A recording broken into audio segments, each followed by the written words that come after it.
All right, I want you to go ahead and write this on the left-hand side of your journal. All you need to write down is this question right here that asks about a churro. So we talked about this a little bit last class, but it says that a churro eats at an Eat and Talk restaurant and decides to leave a 15% tip.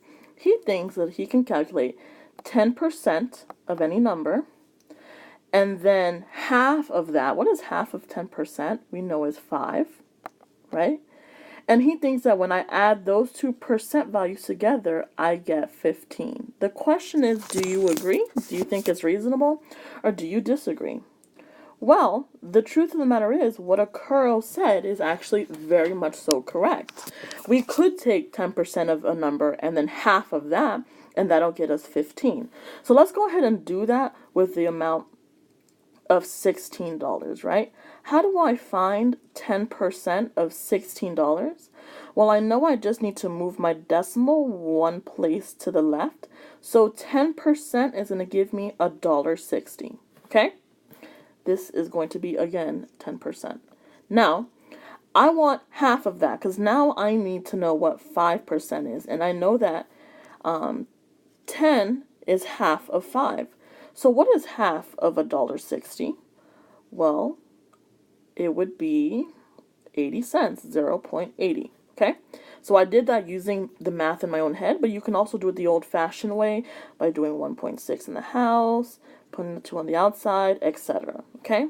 When I add those two together, I'm going to get, this will give me 4, I bring up the 1, I'm left with 2.4. So $2.40 is what he would leave as a tip.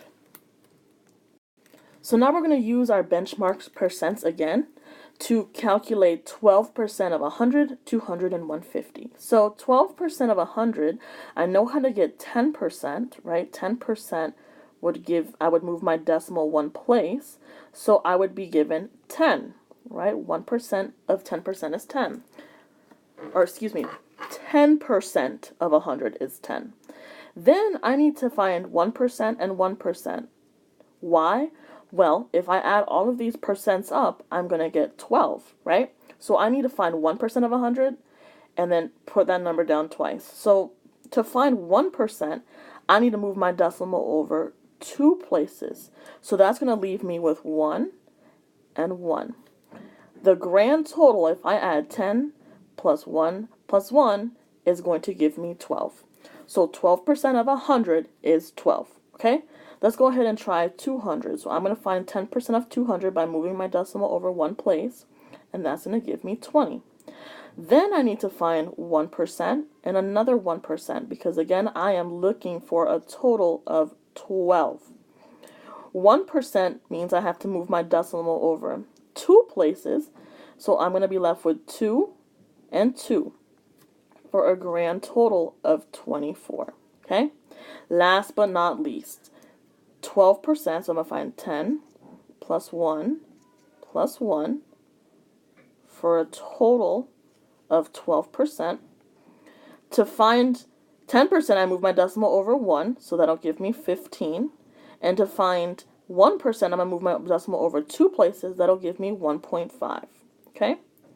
When I add all of these 3 together, I'm left with 18, because this is going to give me 3, and then 3 plus 15 is 18, okay? So this is, again, using the benchmark percents to figure out how I can estimate a percent. So I know how to find 10% and I know how to find 1%, so I'm using that to find 12. Now let's look at this particular situation, right? So Jamari is going to take his girlfriend on a very special date. He's taking her to McDonald's, all right? She happens to be a very expensive date, so she ended up spending $80, all right? So she made Jamari spend $80 on a McDonald's date. I don't know what she's buying, but she's an expensive date. On top of that, the cashier wants a 20% tip. So the question is, how much did Jamari leave for a tip? Well, there's 3 ways to solve this. The first way is using fraction strips, right? So I know one of them is going to equal 100%, and the other one's going to equal the $80 that we're working with. We need to know what 20% is, right? So how can I split up 100 so that I see clearly how much 20% is? Well, I can split it up into 5 pieces, right? And if I split it up into 5 pieces, this will be 20, this will be 20, 20, 20, and 20. So now I have 20% pieces in each particular case. Now, I need to do the same thing to the bottom. If I divide 100% into 5 pieces, I need to divide 80 into 5 pieces. So each one is going to be 16, 16, 16, 16, and 16, right? So, the question now is, how much is 20%? Well, here's 20%, one bubble. So in dollars, that'll be the same thing as $16, right? So he left $16 as tip. Now, another way to solve it is to convert 20% to a decimal, which is 0.2. I take the total amount that I'm working with, 80, and I multiply it times 0.2, right? And when I do that using the old-fashioned way, the way I know how to multiply decimals, I'm going to get 16. The last and final way to solve this is by taking 80, and instead of multiplying it by the decimal, we multiply it by the fraction. How do we how do we make 20% into a fraction? We put 20 over 100. So we multiply 80 times 20 over 100. And in this case, we got to remember we multiply the numerators first. So 80 times 20 is 1600. And then we divide it by 100. So we're going to be left with, again, $16. So Jamari spent $16 on tip for the McDonald's cashier. That's cray-cray. Let's go ahead and try these on the left-hand side as well. So it says that Melanie and Julie are out shopping on South Beach, and they found a really cute pair of shoes that cost $150. Melanie was able to find a coupon that was 20% off, too. How much are the ladies saving on the shoes? So let's go ahead and make our fraction strips the first time. So I'm going to make my first one out of 100%. And I'm going to make my second one $150. Okay. Now I need to know 25%. So can I split up 100 so I have 25%? I split it up into 4, right? So this one is going to be 25, 25, 25, 25. Now what I need to do is take 150 and divide it into 4 pieces. So when I did that using the old-fashioned way, I did 150 divided by 4. I got 37.5. So each one is 37.5. Okay?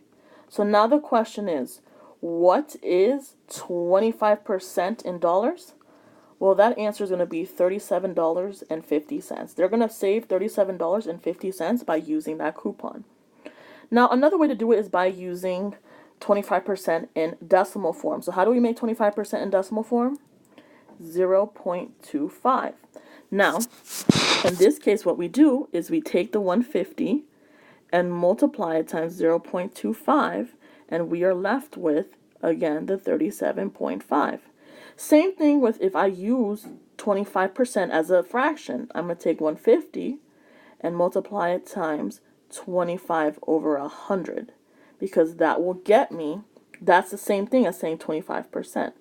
That will get me 37,500, and I'm going to divide that by 100.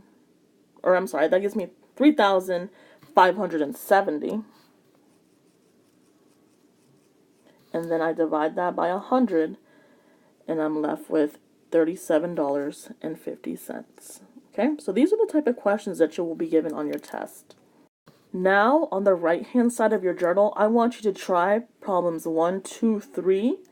On the right-hand side of your journal, I want you to answer them all and then check your answers with your iPrep facilitator.